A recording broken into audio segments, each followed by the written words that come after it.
వేస్తున్నా, కట్ చేస్తున్నా. అల్లము వెల్లుల్లి దంచుతున్నా, మిరపకాయలు దంచుతున్నా, వేస్తున్నా. ఓవన్ని పెట్టినా. నూనె వేస్తున్నా 2 చెంచాలు. ఉల్లిగడ్డ వేస్తున్నా, కొంచెం ఎల్లిగడ్డ వేస్తున్నా, ఉప్పు వేస్తున్నా, కొంచెం పసుపు వేస్తున్నా. తోటకూర నూనెలో బాగా వేయించుతున్నా. కొంచెము తోటకూర ఈ విధంగా బాగా నూనెలో వేగిన తర్వాత ఇప్పుడు పప్పు వేస్తున్నా.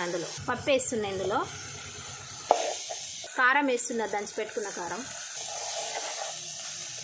ఈ విధంగా బాగా నూనెలో వేగిన తర్వాత ఇప్పుడు వాటర్ పోసుకోవాలి. కొన్ని పప్పు ఉడకడం కోసం కొన్ని నీళ్ళు పోస్తున్నా.